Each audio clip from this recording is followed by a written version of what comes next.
इथं काही विकायला आले नाहीये किंवा मी इथं काही मागायला आले नाहीये, तर मित्रांनो आम्ही इथे एक सांगायला आलोय. आज आम्ही पथनाट्याच्या माध्यमातून स्त्रियांवर होणाऱ्या अत्याचारांविरुद्ध अंमलबजावणी करत आहोत.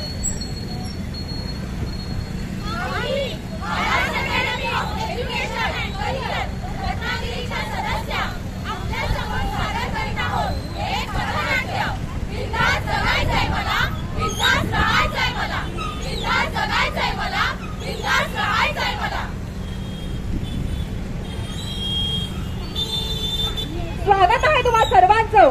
ज्या देशात महिलांवरील अत्याचाराच्या बातम्या आपण रोज ऐकतो, पाहतो, जाणवतो, पण थांबवत मात्र कोणी नाही.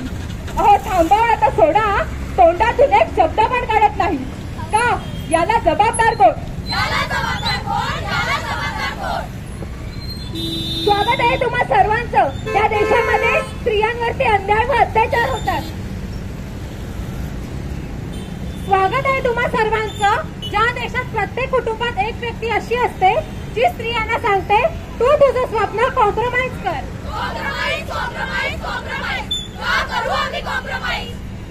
एक दिवस असा येईल की आम्ही सुद्धा आमच्या पायावर उभं राहून दाखवू आणि त्या दिवशी या समाजाला त्यांचे विचार हे बदलावेच लागतील. समाजात स्त्रियांबाबतचे हे विचार कधीच बदलणार नाही. हे असंच होतं, असंच आहे आणि असंच राहणार.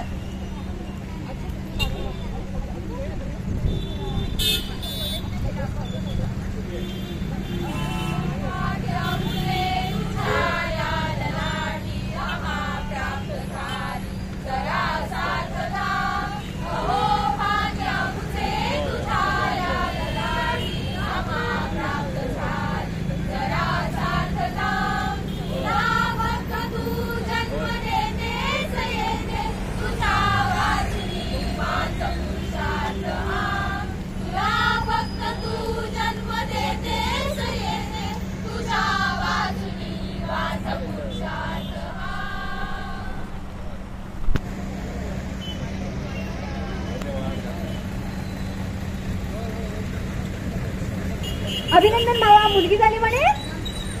अरे कसलं काय, पुन्हा एकदा मुलगी झाली. आणि मुलगी म्हणजे नुसतं डोक्यावरचं होतं. तिला पोचायचं, शिकवायचं आणि पुढे जाऊन लग्न करून द्यायचं. मग कसलं काय, शेवटी ती फरकाच्या घरचा धनच झाली ना. अरे मुलगा काय आणि मुलगी काय, शेवटी आपल्याच पोटचं पोर ते. अरे पण आमच्या म्हातारपणाचं काय? आता आमच्या म्हातारपणाचा आधार कोण आहे? मुलगा झाला असता तर त्याने आम्हाला आधार दिला असता. मी तर निघून जाईल. अरे आताच्या काळात असं काही नसतं. जर मुलगा हा वंशाचा दिवा असेल तर मुलगी वंशाची पंटी का होऊ शकत नाही? तू जे सांगतोस ना ते मला पटत नाहीयेस. तू गप्पा बस, मला नाही पटत आहे. मला जरी तू सांगितलं ते बरोबर असलं तरी तिच्या सुरक्षिततेचं काय? ते शेवटी ओझं झालंच ना.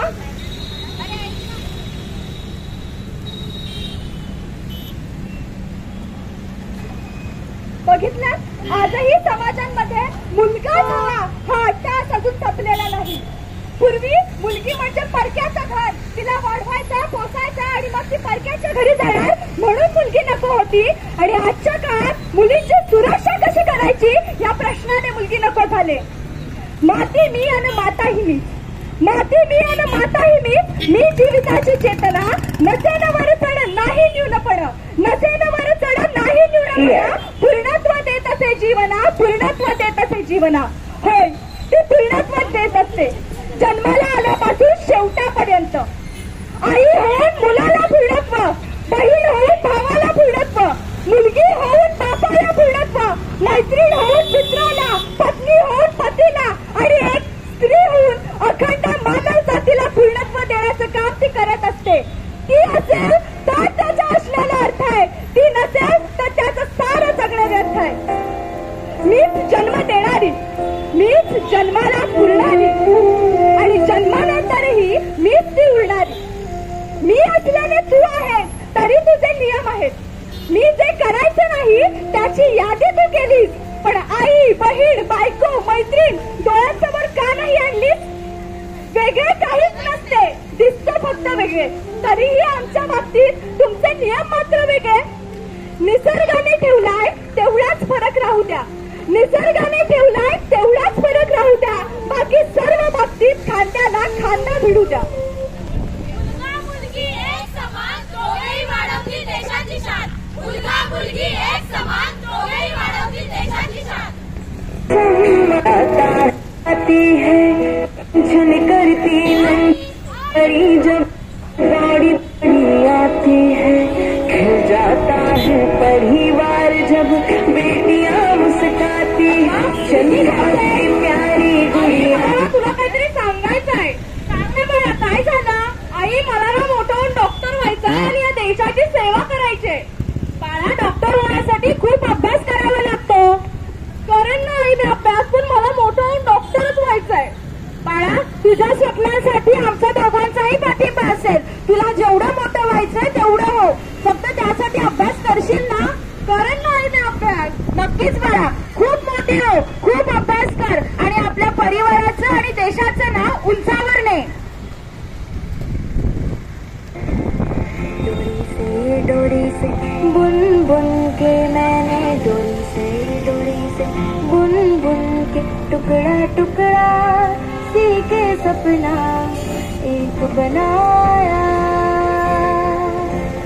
टुकड़ा टुकड़ा सी के सपना एक बनाया. सपने रे सपने मेरे सच हो जाना रे, हो जाना रे, हो जा.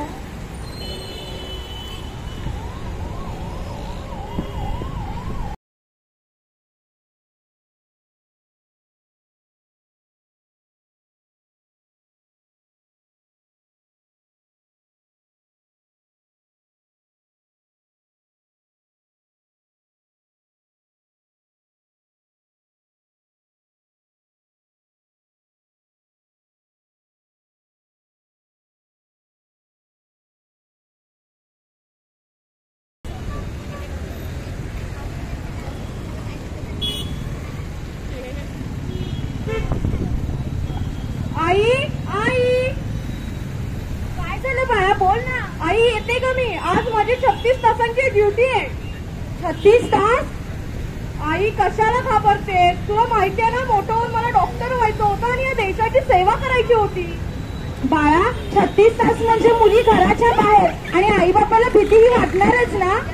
आई, नको घाबरू. कुठे जाते मी? हॉस्पिटललाच तर जाते आणि तिथं मी सुरक्षित असेन. हो बाळा, मी विसरलेच. तू ज्या ठिकाणी कामाला जातेस त्या कामाच्या ठिकाणी नक्कीच सुरक्षित असशील, पण तू गेल्यावर मात्र मला कॉल कर हा.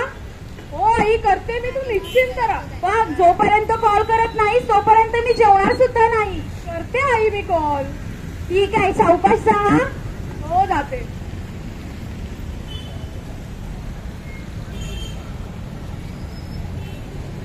हॅलो हॅलो आई, हा पोचले मी, नको घाबरू. अगं हो, सुखरूप पोचले मी. तू आधी जेवून घे पहिलं. हो, घेते मी काळजी. तू आता जेव आणि शांतपणे झोप. हो आई, मी सुखरूप आहे. चल, बाय.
और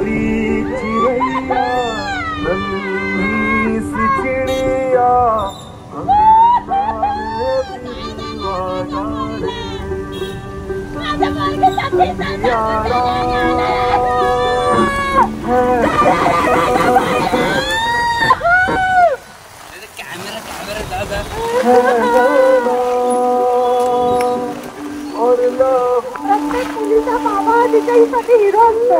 तिला माहित असते की तिचा बाबा तिला प्रत्येक प्रसंगातून वाचवेल. पण मी असा अभागी बाप आहे, असा अभागी बाप आहे की माझ्या मुलीबद्दल काय घडलंय मला कळलंच नाही. ए बाळा उठ ना, बघ तुझा बाबा आलाय. ए बाळा उठ ना, उठ ना प्लीज, मी तुला परत कधीच सोडणार नाही. बाळा उठ ना, ए बाळा उठ ना.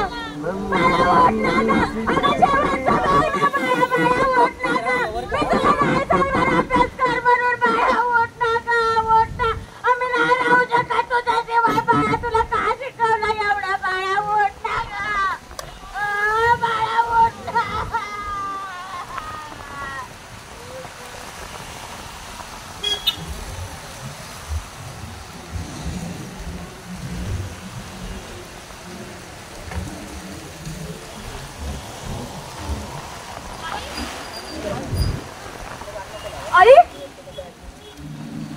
बाबा, माझा हात का लागत नाहीये तुम्हाला? आई बाबा बघ ना बाबा. आई खूप त्रास झाला का? अजून किती यातना सहन करायचं का आई? मी एकटीच अशी नाहीये तर माझ्यासारख्या हजारो मुली आहेत ज्यांच्यावर असा अत्याचार रोज होतो. आणि एवढं होऊ नये असं समाज काय करतो तर आमच्या चारित्र्यावर बोट ठेवतो. माझ्यावर जो अत्याचार झाला तो माणुसकीच्या इतिहासात कुठल्याच स्त्रीवर नाही झालाय. त्या रात्री मी जीवाच्या आकांताने धडपडत होते, हंबरडा फोडत होते. कुणीतरी मदतीला येईल या भोळी बाबडी अशा जेवून धडपडत होते, रडत होते, पडत होते, रक्तबंबाळ होऊन धडपडत होते. पण वकवकलेल्या वासनाहीन लांडग्यांच्या तळपासमोर मी पराभूत झाले बाबा, मी पराभूत झाले. सॉरी बाबा, तुम्हाला आयुष्यभर प्रोटेक्ट केला पण त्या रात्री मी त्या नराला म्हणतो स्वतःला नाही प्रोटेक्ट करू शकले. सॉरी आई, ज्या अंगातून मी हजारो जीव येताना पाहिले त्याच अंगातून त्या रात्री मी माझा जीव जाताना पाहिलाय ग. ज्या देशात स्त्रियांना देवी समान मानलं जातं त्याच देशात माझ्यावर नीचतेची पातळी ओलांडणारं कृत्य त्या नराधमांनी केलं. त्या देवाला सुद्धा माझी दया नाही आली आई बाबा, त्या देवाला सुद्धा माझी दया नाही आली. अजून काय काय पाहण्याची वाट बघतो हा समाज. जोपर्यंत लागलेला वनवा आपल्या घरापर्यंत येत नाही तोपर्यंत ते विजवण्याचं सामर्थ्य सुद्धा कोणात नसतं. मग तो लागलेला वनवा आपल्या घरात यावा याची वाट बघतो हा समाज. नाही, आता बस झालं, आता बस झालं. मला न्याय मिळालाच पाहिजे.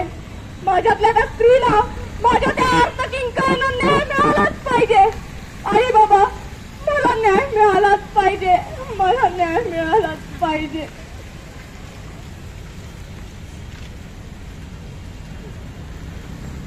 अगं, तुला वाटतं की तू असा अत्याचार झालेली पहिलीच मुलगी आहे? अनादी काळापासून स्त्रियांवरती हे असे अत्याचार होतच राहिले. कधी तिला पैशामध्ये हरणं केलं तर कधी स्वतःचं चारित्र्य सिद्ध करण्यासाठी तिला अग्निपरीक्षा द्यावी लागली. असाच आयुष्याच्या प्रत्येक टप्प्यावर, प्रत्येक वळणावर तिला अग्निपरीक्षा द्याव्याच लागतात. तुला वाटतंय की तूच पहिली आहे? तुझ्या आधी सुद्धा अशा अनेक घटना झाल्या आणि तुझ्या नंतर सुद्धा अशा अनेक घटना होतच आहेत. तुला बघायचंय ते बघ.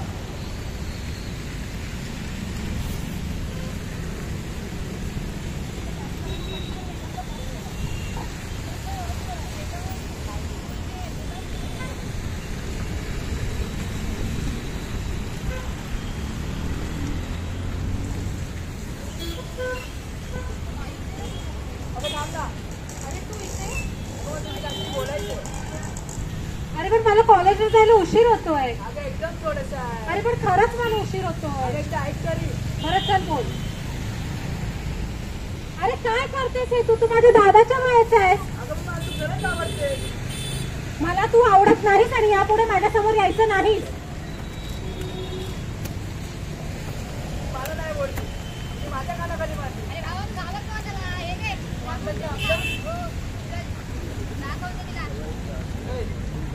तू पुन्हा आलास माझ्यासमोर, तुला सांगितलं तर माझ्यासमोर यायचं नाही.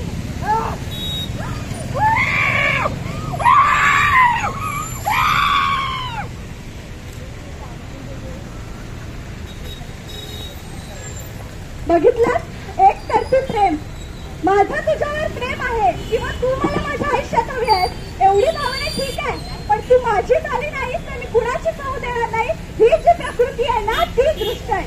तर अशा पद्धतीने आपल्या मुलीशी आपल्या बहिणीशी पण वागलं तर आपल्याला चालेल का? याचा विचार हे असं कृत्य करण्याआधी प्रत्येकाने जरूर करावा.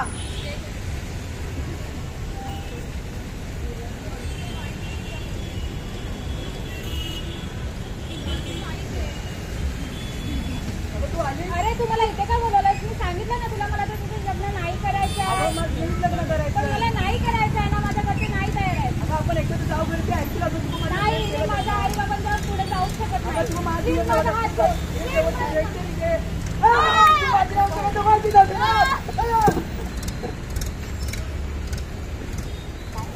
बघितलं, काही घटनांमध्ये मुलींची सुद्धा चुकी असते.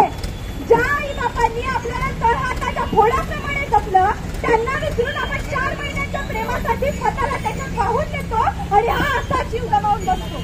यातून काय झालं? तिचाही जीव गेला आणि तो सुद्धा जेलमध्ये गेला. यातून निष्पन्न तर काहीच नाही झालं. जर एखाद्या गोष्टीला आपल्याला नाही म्हणायचं असेल ना तर ठामपणे विरोध करायला शिका. ठामपणे नाही म्हणायला शिका. No means no. No means no. No means no.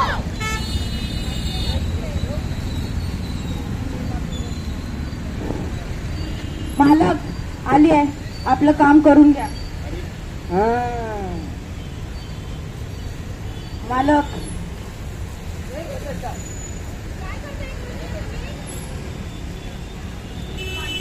काय झालं? एवढंच तुझं हे कृत्य करताना तुम्हाला काही वाटत नाही का? काही नाही, प्रसाद खा ना बाळा, प्रसाद खा ना. आता तसंच झालेलं आहे. थोड्याच वेळ बेशुद्ध होईल बघ. तू आपलं काम करून द्या. नक्की बेशुद्ध होईल ना?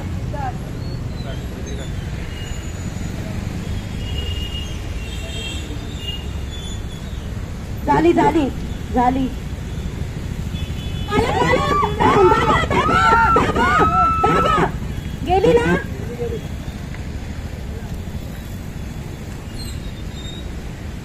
आम्ही म्हणतो की मुलगी रस्त्यावर एकटी सुरक्षित नाही, मुलगी कामाच्या ठिकाणी सुरक्षित नाही, मुलगी शाळेत सुरक्षित नाही. पण हे कृत्य बघून आपण काय म्हणणार? मुलगी देवाच्या दारात सुद्धा सुरक्षित नाही.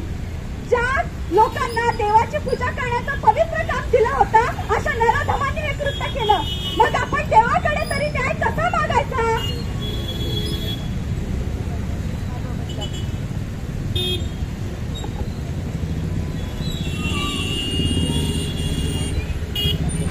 बाजूला हो ना. का बरं? शाळेच्या बाजूला हो ना. वा बरं, तुझा फ्रॉक किती छान आहे. मम्मीने बर्थडेला घेतला. वा, तुझ्या फ्रॉक सारखी तुझी मम्मी पण छान असेल ना? हो. मस्तच ग. दादा दुखतंय, थोडं क्लासला जायचंय.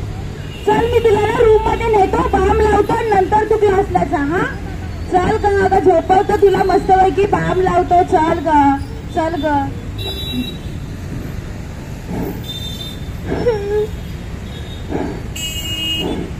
आई ग, पोटात दुखतंय.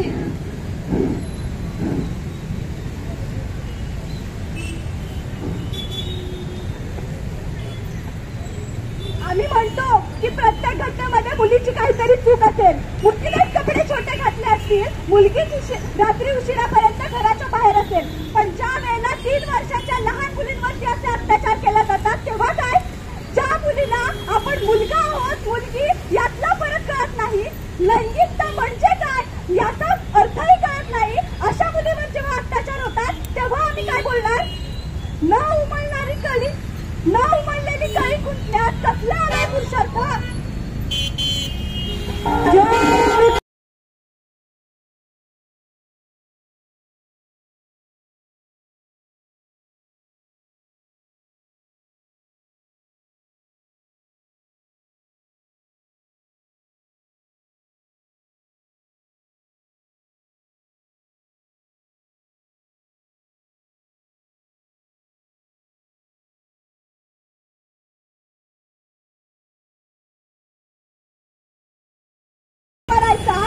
अजून किती विरोध मेणबत्त्या जाळून करायचा? कुठली भीती कायद्याची, कुठली भीती कायद्याची? नोंदवला जातो फक्त गुन्हा, फक्त गुन्हा नोंदवून हा राक्षस नाही मरायचा. अजून किती विरोध मेणबत्त्या जाळून करायचा? नको कुठलीच सुनवाई, फक्त हवी फाशी आता. नको कुठलीच सुनवाई, फक्त हवी फाशी आता. दुष्ट हैवान जिकडे तिकडे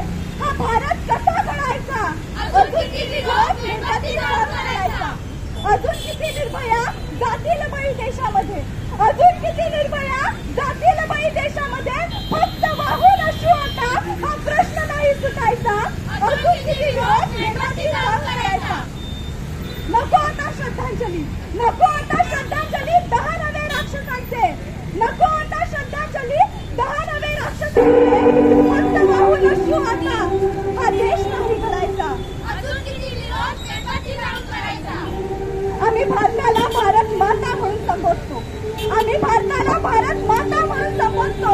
पण त्याच भारताच्या मणिपूर सारख्या एका राज्यात ज्या वेळेला महिलांची लग्न ढीट काढली जाते ना, त्यावेळेला वाटतं कुठंतरी चुकतंय.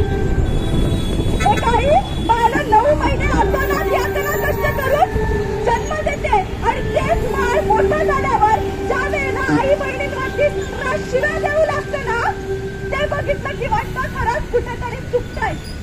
दिल्ली सारख्या एका ठिकाणी एक मुलगा भर रस्त्यात मुलीची चाकूने खुपसून दगडाने ठेचून हत्या करत असतो. त्यावेळेला जमलेल्या गर्दीतला एकही माणूस तिला वाचवायला येत नाही ना, ते बघितलं की वाटतं खरंच कुठेतरी चुकतंय. बलात्कार हा केवळ शरीरावरती होत नाही, बलात्कार हा केवळ स्त्रीवरती होत नाही, तर बलात्कार होतो माणुसकीवरती, आई वडिलांनी केलेल्या संस्कारांवरती. अहो, आम्ही गायीमध्ये वाटा शोधायला निघालो, आम्ही गायीमध्ये वाटा शोधायला निघालो, पण बाईतलं माणूस पण आम्हाला कधी कळलंच नाही. आम्ही बोलताना सहज बोलून जातो की काय रे बाईगे आहेत का, हातात बांगड्या घातल्या आहेत काय. तर अशांना मला सांगावंसं वाटेल की बांगड्या हे कमजोरपणाचं लक्षण नाही, ते शक्तीचं प्रतीक आहे. ज्या बांगड्या घातलेल्या हातांनी फुगड्या घालता येतात ना, त्याच बांगड्या घातलेल्या हातांनी गर्दनही मारता येते. कब तक आस लगाओगी तुम्ही बिके हुए अधिकारों से, कैसी रक्षा मांग रही हो दुशासन दरबारों से. स्वयं जो लज्जाहीन पड़े हैं वो क्या लाज बचाएंगे, स्वयं जो लज्जाहीन पड़े हैं वो क्या लाज बचाएंगे. शस्त्र उठा लो द्रौपदी, अब गोविंद न आएंगे. शस्त्र उठा लो द्रौपदी, अब गोविंद न आएंगे. ज्याप्रमाणे आपण मुलींचं काउन्सिलिंग करतो, त्याप्रमाणे कित्येक पटीने जास्त मुलांचं काउन्सिलिंग केलं गेलं पाहिजे. आपण मुलांना म्हणतो ना की लडके रोते नाही, त्याचप्रमाणे लडके रुलाते नाही हे सांगणं सुद्धा तितकंच महत्वाचं आहे. आम्ही समाज म्हणून काय करतो तर प्रशासनाकडून अपेक्षा करतो, राजकारण्यांकडून अपेक्षा करतो, पण आपण स्वतःचं योगदान किती देतो. बलात्कार हा पुरुषच करतो, त्याचं संगोपन एका मातेनेच केलेलं असतं. मग ज्या वेळेला त्याचं संगोपन घरातून कुटुंबातून केलं जातं, त्यावेळेला पहिल्यांदा सन्मान करण्याचे संस्कार त्याच्यावरती रुजवणं गरजेचं आहे. हे संस्कार जर रुजले ना तर देशात अशी कृत्य कधीच घडणार नाही.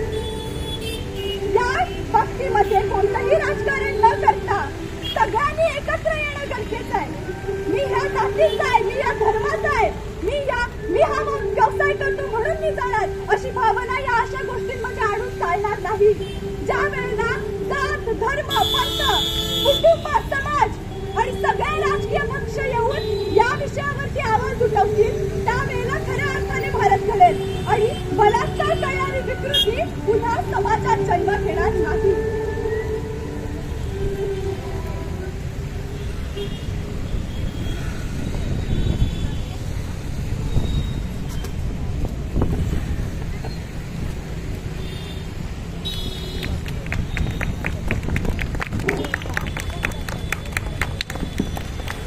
ज्याला बाईतली ताई कळाली तो मुक्ताईचा ज्ञाना झाला, ज्याला बाईतली मैत्रीण कळाली तो राधेचा श्याम झाला, ज्याला बाईतली पत्नी कळाली तो सीतेचा राम झाला, आणि ज्याला बाईतली आई कळाली ना तो जिजाऊचा शिवबा झाला, ज्याला बाईतली आई कळाली तो जिजाऊचा शिवबा झाला. अहो, स्वतःला महाराजाचा मावळा समजता, कपाळाला चंद्रकोर लावून फिरता, मग महाराजांप्रमाणे स्त्रीचा आदर, सन्मान, तिचं संरक्षण करायला का मागे राहता. अहो, हातात मेणबत्ती घेऊन हळहळ कसली व्यक्त करताय. त्यापेक्षा तुमच्या घरातील दिव्यामध्ये महिलांचा आदर करायचा, महिलांचा सन्मान करायचा हा संस्कार त्याच्यामध्ये रुजवा. माझी बहीण तशीच दुसऱ्याची बहीण हा संदेश त्याच्यापर्यंत पोहोचवा.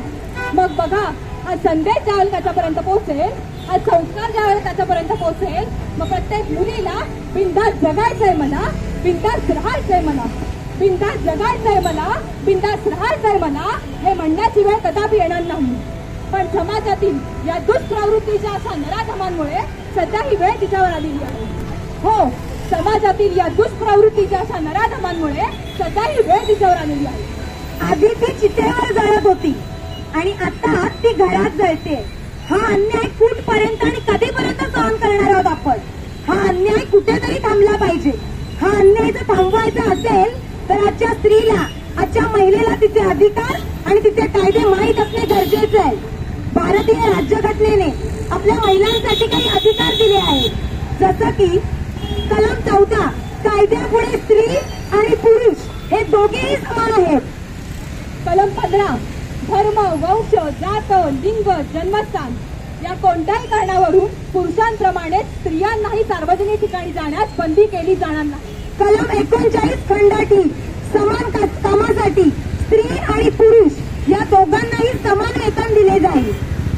कलम 51A, स्त्रियांच्या प्रतिष्ठेला बाधा पोहोचवणाऱ्या अशा सर्व प्रथांचा त्याग करणे हे समाजातील प्रत्येक नागरिकाचे मूलभूत कर्तव्य आहे. हे झाले महिलांचे अधिकार. या अधिकारांप्रमाणेच महिलांसाठी काही कायदेही आहेत, जसं की अश्लीलता विरोधी कायदा, भारतीय न्याय संहितेच्या कलम 292 ते कलम 294 अंतर्गत याकरिता शिक्षेची तरतूद आहे. छेडछाड करणे हा सुद्धा एक गुन्हा आहे. एखाद्या महिलेची अब्रू लुटणे, त्या महिलेचा हात धरणे, तिचा विनयभंग करणे किंवा तिच्या कपड्यांना हात लावणे अशा प्रकारे कृत्य करणाऱ्यांविरुद्ध भारतीय न्याय संहिता कलम 354 अंतर्गत शिक्षेची तरतूद करण्यात आली आहे. तसेच छेडछाड करणाऱ्या विरुद्ध पोलिसात कलम 509 अंतर्गत गुन्हाही दाखल करता येतो. लैंगिक गुन्ह्यासंबंधातील कायदा, भारतीय न्याय संहितेच्या कलम 373 व कलम 375 अंतर्गत याकरिता शिक्षेची तरतूद करण्यात आलेली आहे. ज्या महिलांना कामाच्या ठिकाणी लैंगिक अत्याचार, शोषण होत असेल तर अशा महिलांनी पोष म्हणजे prevention of sexual harassment at the work place या कायद्याअंतर्गत त्या आपला दाद मागू शकतात. जर एखादी महिला छेडछाड, विनयभंग, बलात्कार अशा एखाद्या परिस्थितीमध्ये अडकलेली असेल तर ती तत्काळ 1091 या टोल फ्री क्रमांकावर कॉल करून पोलिसांची तातडीने मदत मिळवून घेऊ शकते. आम्ही आज इथे सांगितलेल्या महिलांचे अधिकार आणि कायद्यांनंतर जर खरोखरच आजची महिला जागृत आणि सक्षम बनली असेल तर आजच्या महिलांनी या समाजातील मुठभर गिधाडांचे अस्तित्व आजची महिला नामशेष करू शकते. आम्ही आरास academy of education and career रत्नागिरीच्या सदस्या धिक्कार करतो त्या समाजाचा, ज्या समाजाला अजूनही कळत नाहीये आजची जी स्त्री आहे ती यशाच्या शिखरापर्यंत जाऊन पोहोचलेली आहे. धिक्कार करतो त्या विचारधारेचा जिला अजूनही कळत नाहीये आजची जी मुलगी आहे ती सुद्धाची माता आहे, जिच्यामुळे जग निर्माण होतंय आणि जगाची निर्मिती सुद्धा होते आणि जग चालतंय सुद्धा. मुलगा आणि मुलगी हे भेद करणारे अचानक मी सांगू इच्छिते की तुम्ही या सभ्यतेचे विद्रोही आहात.